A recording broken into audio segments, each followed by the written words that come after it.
বাজারের কেকে অনেক পরিমাণ কেমিক্যাল থাকে, তবে আমার এই রেসিপিতে আপনারা মাত্র 4 ডিম দিয়ে এতগুলো কেক বানিয়ে ফেলতে পারবেন আর বাচ্চাদের গিল্ট ফ্রি হয়ে খাওয়াতে পারবেন। আর আজকে এক রেসিপিতে 2 ধরনের কেক দেখাবো। তুলার মতো নরম তুলতুলে এই কাপ কেক গুলাও কিন্তু এই এক রেসিপিতেই থাকবে। আপনারা পাউন্ড কেক কিংবা কাপ কেক দুইটাই কিন্তু আমার এই এক রেসিপিতে বানাতে পারবেন। বাসায় যদি মেহমান আসে তাহলে কিন্তু আপনারা এটা আগের দিন বানিয়ে একদম ধরে খাওয়াইতে পারবেন। বাচ্চাদের টিফিনেও কিন্তু এই কেকগুলা দেওয়া যায় আর বানাইতে খুবই কম খরচ লাগে। আর এই কেকগুলা যদি আপনারা বাজার থেকে কিনে খেতে চান তাহলে কিন্তু অনেক টাকাই লেগে যাবে। যাই হোক, প্রথমে আমার লাগলো 4টা ডিম। এখানে আমি রুম টেম্পারেচারে থাকা 4টা ডিম নিয়েছি। ফ্রিজে ডিম থাকলে আগে আধা ঘন্টা আগে বের করে রুম টেম্পারেচারে এনে তারপর কেকের কাজ শুরু করবেন। তারপরে এখানে দিয়ে দেবো আমি প্রায় 1.5 কাপ চিনি। 1.5 কাপ চিনি এখানে আমি মোটমাট 3 বারে দেবো, অর্থাৎ হাফ কাপ চিনি দেবো। তারপর ইলেকট্রনিক বিটার দিয়ে বিট করব। তারপরে কিছুক্ষণ বিট করার পর এখানে আবারও হাফ কাপ চিনি অ্যাড করব। তারপর আবারও বিট করে নেব। তারপর আবারও হাফ কাপ চিনি অ্যাড করব। আমি আজকে অনেকগুলা কেকে বানাচ্ছি, তার জন্য ইলেকট্রনিক বিটারটা ইউজ করতেছি। তবে এই কেকটা আপনারা একদম ইলেকট্রনিক বিটার ছাড়াই কিন্তু বানাইতে পারবেন।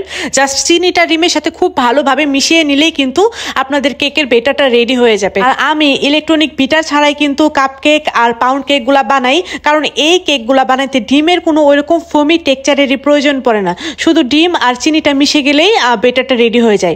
যাই হোক, ডিম আর চিনিটা একদমই মিশে গিয়েছে। এখন এখানে তেল অ্যাড করব। এখানে আমি চিনি দিয়েছি 1.5 কাপ। সো তেলও কিন্তু 1.5 কাপই যাবে।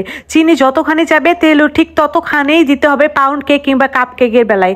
তেল দেওয়ার পরও এটাকে একটু ইলেকট্রনিক বিটার দিয়ে বিট করে নিয়ে এখানে একটু ভ্যানিলা এসেন্স দিয়ে দিলাম। ভ্যানিলা এসেন্স না থাকলে না দিলেও চলবে। তারপরে এখানে আমি শুকনো উপকরণ অ্যাড করে নিচ্ছি। শুকনো উপকরণের ভেতরে এখানে আমি 2 কাপ ময়দা দিয়ে দিলাম, 2 চা চামচ বেকিং পাউডার আর সামান্য পরিমাণ লবণ দিয়েছি। দিয়ে এটাকে খুব ভালোভাবে চেলে নেব। আর শুকনো উপকরণগুলোকে আমি 2 বারে চেলে তারপরে মেশাবো। এই জিনিসটা মাথায় রাখবেন, তাহলে কিন্তু আপনাদের কেকটা অনেক বেশি সফট এবং স্পঞ্জি হবে আর তুলার মতো নরম তুলতুলে হবে। একবারে মিশালে ওইটা অ্যাব্রো থ্যাব্রো ভাবে মেশানো হয়, একদম ডিমের ফোমে একটা টেক্সচার থাকে, ওটা নষ্ট হয়ে যায়।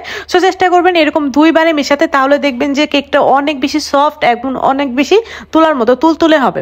তারপর এটাকেও আমি খুব ভালোভাবে মিশিয়ে নিচ্ছি। আর এটাকে কিন্তু আমি একটু আলতোভাবেই মিশাচ্ছিলাম, ভিডিওতে একটু ফাস্ট ফরওয়ার্ড দেখাচ্ছে। যাই হোক, মেশানো আমার অলমোস্ট কমপ্লিট। আর বেটারের ঘনত্বটা ঠিক এইরকম থাকবে। হ্যাঁ, এরকম ঘনত্বের মানে ঘন ঘনত্বের একটা বেটার হবে। আর সেম বেকারিতে যে পাউন্ড কেক আর কাপ কেক গুলা খান, দোকানেতে প্যাকেটে যে কাপ কেক গুলা কিনতে পাওয়া যায় ময়েস্ট নরম তুলতুলে থাকে, একদম ওই রকমই সেম হবে আমার এই কাপ কেক গুলা। কাপ কেকের মোল্ডে লাইনার দিয়ে বেটার গুলোকে ভরে নিয়েছিলাম। এখন একটা 6 ইঞ্চি পাউন্ড কেকের মোল্ড নিয়েছি। মোল্ডের ভেতরে খুব ভালোভাবে তেল ব্রাশ করে তারপর একটু ময়দা ছিটিয়ে দিয়ে তারপর এখানে বেটারটুকুকে ভরে দিলাম। আমি আজকে কোনো প্রকার বেকিং পেপার অথবা কাগজ ইউজ করিনি, জাস্ট একটু ময়দা ছিটিয়ে দিয়েছি তেল ব্রাশ করে, তাতে কিন্তু এই কেকটা খুব সুন্দরভাবে খুলে চলে আসবে। তো দেখতেই পাচ্ছেন আমি খুব সুন্দর করে একটা কাঠি দিয়ে ভালোভাবে দাগ টেনে দিলাম, যেন ভেতরে কোনো বাবলস ক্রিয়েট হয়ে থাকলে সেগুলো একদমই ভেঙে যায়। 160 ডিগ্রি সেলসিয়াস প্রি হিটেড ওভেনে কাপ কেকগুলোকে আমি 20 মিনিটের মতো বেক করে নিয়েছি। আর পাউন্ড কেককে আমি প্রায় 40 মিনিটের মতো বেক করে নিয়েছিলাম। আর কাপ কেকগুলো কিন্তু আমি 2 ব্যাচে বেক করেছি। প্রথমে 6টা দিয়েছিলাম এবং পরবর্তীতে আরো 6টা দিয়েছি। এভাবে করে আমার মোট 12টার মতো কাপ কেক হয়েছিল। তারপরে একটা পাউন্ড কেক হয়েছে। এই 4 ডিম দিয়ে আমার এতগুলা কেক হয়েছে মাশাআল্লাহ। আর খেতে এটা অসাধারণ এবং অস্থির লেভেলের মজা ছিল। আমার ভিডিওগুলো যদি ভালো লেগে থাকে তাহলে প্লিজ আমার ভিডিওটা আপনাদের টাইম লাইনে শেয়ার দিয়ে রেখে দেবেন, যেন পরবর্তীতে দেখে দেখে বানাতে পারেন। আর এই কেকগুলো কিন্তু আপনারা ইজিলি চুলায় বানাতে পারবেন, খুবই ভালো হয় চুলাতেও। তবে আজকে আমার কাছে সময় ছিল না, তার জন্য আমি তাড়াতাড়ি করে ওভেনে বানিয়ে ফেলেছি। আজ তাহলে এ পর্যন্তই, আল্লাহ হাফেজ।